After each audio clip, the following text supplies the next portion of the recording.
अस्सलाम वालेकुम, hope so everyone is good.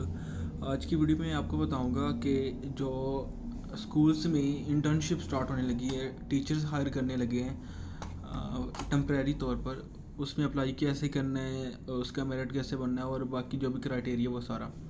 तो नोटिफिकेशन मैंने ओपन किया हुआ है। नोटिफिकेशन को स्टार्ट से अगर हम रीड करें एंड तक जाए तो हमारे जितने भी क्वेश्चन क्यूरीज हैं वो सारे सॉल्व हो जाती हैं। अब सबसे पहले जो हमारे पास आता है वो एलिजिबिलिटी क्राइटेरिया क्या है, कौन कौन एलिजिबल है। तो अगर आप मैट्रिक और कॉलेज में पढ़ाना चाहते हैं तो आपकी जो है पास मास्टर की डिग्री होनी चाहिए, मतलब आपने एमए, एमएससी या फिर बीएस किया हो। उसके बाद अगर एलिमेंट्री स्कूल में अप्लाई करना है तो आपके पास एमए, एमएससी, बीएस या आपके पास बीए या बीएससी आपने किया हुआ है फिर भी आप एलिजिबल है एलिमेंट्री स्कूल के लिए। और प्राइमरी में आपके पास मिनिमम जो है वो बीए या बीएससी होनी चाहिए। अगर आपके पास बीएड या एमएड की डिग्री है तो आपको 10 एक्स्ट्रा पॉइंट मिलेंगे मेरिट के अंदर। तो ये लाजमी नहीं है कि आपने एमए या बीएड किया, अगर आप लोगों ने नहीं भी किया देन भी आप एलिजिबल हैं। लेकिन आपकी मिनिमम क्वालिफ़िकेशन जो है प्राइमरी के लिए वो बीए, बीएससी, और एलिमेंट्री के लिए भी बीए, बीएससी, एमए, एमएससी, और हाई या हायर सेकेंडरी मतलब 9, 10 फर्स्ट और सेकेंड ईयर के लिए आपकी बीएस मस्ट है, बीएस या एमए या एमएससी।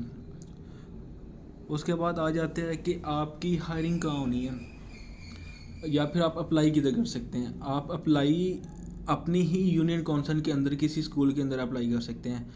फॉर एग्जांपल आपका जो गांव है उसके अंदर 10 स्कूल हैं, 10 स्कूल में 5 ने वैकेंसीज अनाउंस किया तो आप उस 5 में अप्लाई कर सकते हैं।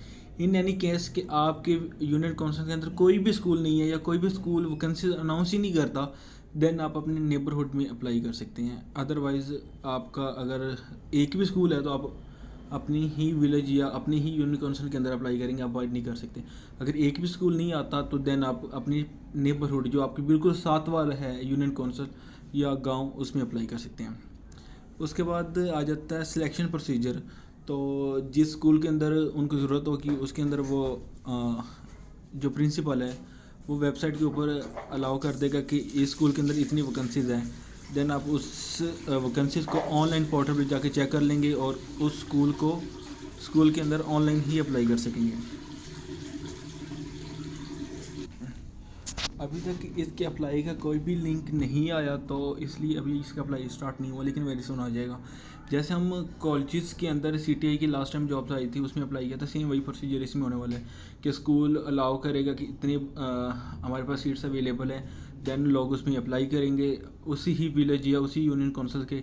देन जो होगा स्कूल का प्रिंसिपल और 2 और 7, 3 लोगों की कमेटी बनेगी और वो कमेटी उसकी एप्लीकेशन को चेक करेगी और अगर वेरीफाइड हुआ सारी इन्फॉर्मेशन तो उसको वो इंटरव्यू के लिए बुला लेगी। जब इंटरव्यू हो जाएगा तो देन आपके मेरिट लिस्ट लग जाएगी।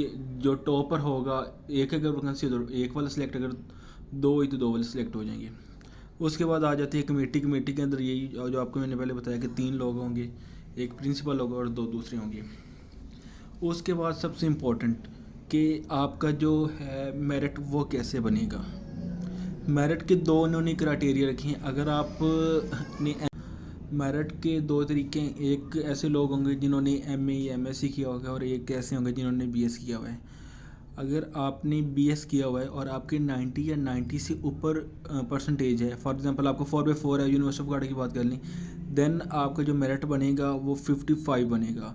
सेम इसी तरह अगर किसी ने किया हुआ है एनुअल सिस्टम में एमए, एमएससी किया हुआ है, देन उसके 80 या 80% से अबव मार्क्स हैं तो उसके 40 मास्टर के और 15 उसको बैचलर के मिल जाएंगे।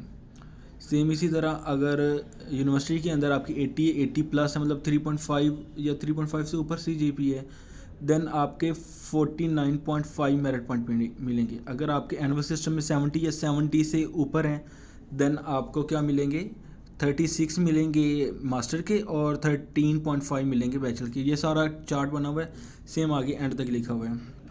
उसके बाद जो टीचिंग एक्सपीरियंस है उसके कोई मार्क्स नहीं है। बीएड एमएड किया हो तो उसको 10 एक्स्ट्रा मिल जाएंगे, किसी ने नहीं किया उसको 10 नहीं मिलने।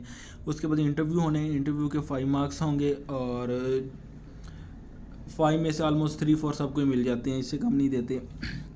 उसके बाद आ जाता है कोड ऑफ कंडक्ट, मतलब वो एग्रीमेंट होता है, आपने वो साइन करना है। उसमें कुछ पॉलिसीज़ हैं कि आपने 1 मंथ में 7 छुट्टियाँ नहीं कर सकते, अगर करेंगे तो आपकी जॉब चली जाएगी।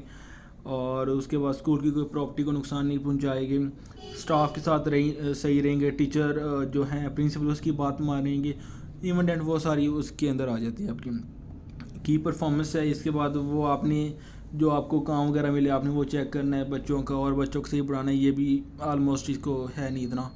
उसके बाद अटेंडेंस है, वो अटेंडेंस आपको 2 छुट्टियां कर सकते हैं 1 मंथ के अंदर। और जो आपका है प्रिंसिपल, उससे आपने पहले छुट्टी लेनी है, उसके बाद आपने छुट्टी करनी है, तो वो सारा आ जाएगा।